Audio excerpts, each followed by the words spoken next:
itu kita rangkum dalam beberapa poin. Di dalam bisnis, hal utama yang harus kita dasari adalah kenyamanannya.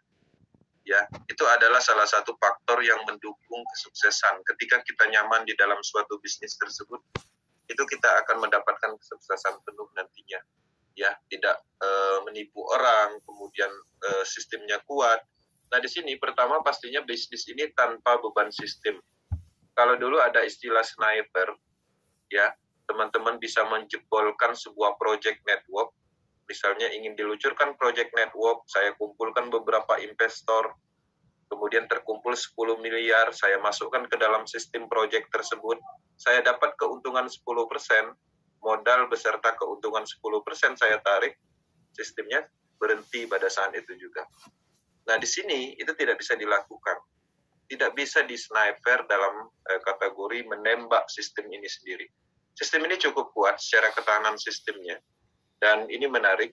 Kemudian selain dari itu juga di sini tidak ada beban moral apapun. Kita hanya mengkampanyekan bisnis ini, memberi informasi, dan tidak ada janji-janji profit yang tidak pasti.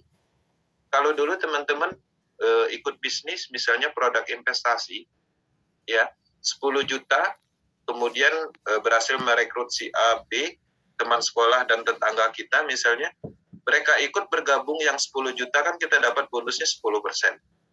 Dari penjualan produk investasi itu. 90%-nya kemana? Dia akan masuk ke sentral yang punya project. Bulan pertama, bulan kedua biasanya lancar, tapi beberapa saat itu akan berhenti dan merugi. Sehingga muncullah rasa bersalah seperti itu. Permusuhan yang tadinya dekat. Nah, di sini di proses itu tidak seperti itu. Itu yang menarik karena memang nyamannya tidak ada beban moral. Oke.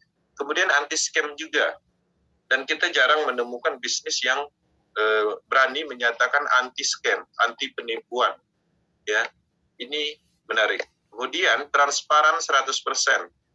Kalau bisnisnya transparan 100%, penipuannya di mana? Ya, artinya bisnis ini sangat jujur.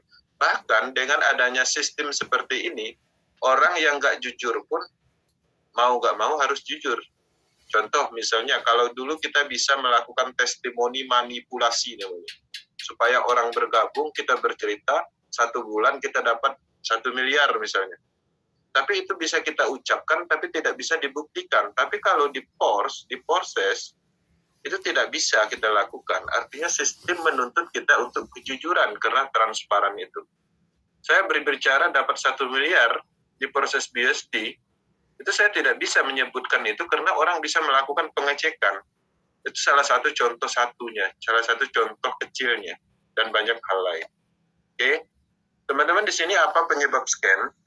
Ini adalah sebagai wawasan, ini adalah sebagai pengalaman, yang mana orang-orang terkadang ikut bisnis tidak menyadari kenapa dia bisa ditipu orang, kenapa bisnisnya bisa berhenti dan merugi.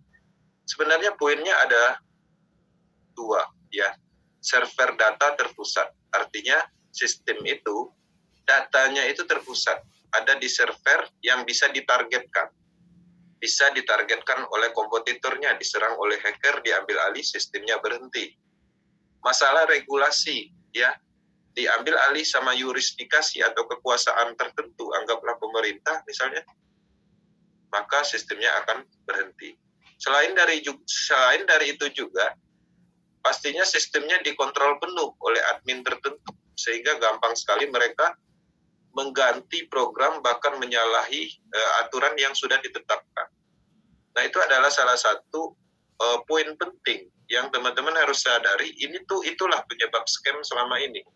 Lagi semangat-semangatnya, lagi asik-asiknya, udah seharusnya mendapatkan uang besar dari hasil kerja keras kita membangun tim, misalnya mengembangkan bisnis tersebut, tahu-tahu nggak bisa diakses.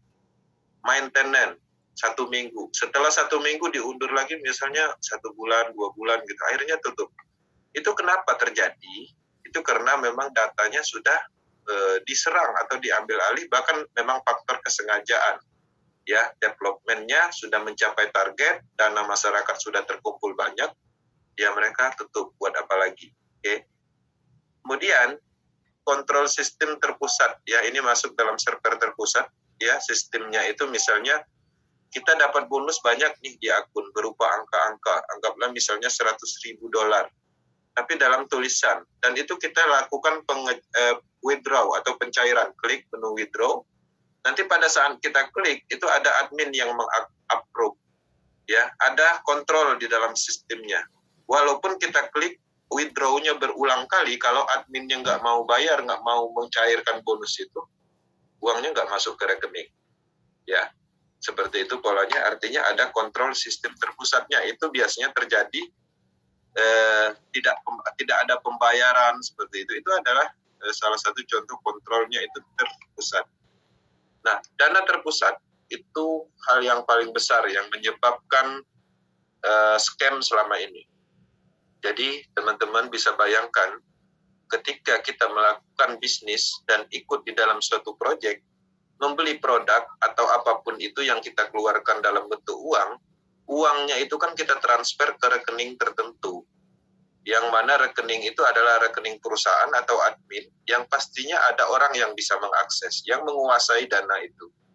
Oke? Sehingga dana itu bisa saja disalahgunakan atau mungkin memang ada faktor kesengajaan untuk mengumpulkan uang masyarakat, target tercapai mereka akan lari.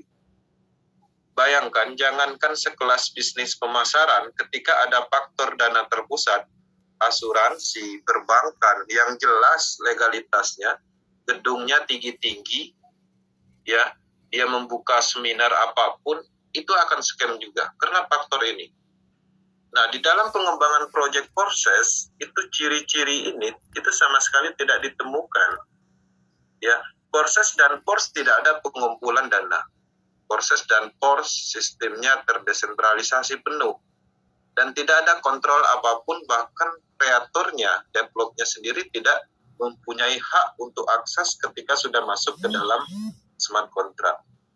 Nah, jadi penyebab scam yang selama ini tidak ditemukan di bisnis ini. Itulah alasannya kenapa seluruh orang di dunia ini menyatakan bahwa proses ini bukan penipuan, bisnis ini bukan penipuan. Scam itu kan artinya kan penipuan. Jadi ini adalah bisnis sah, yaitu adalah pemasaran matrik sistem. Oke,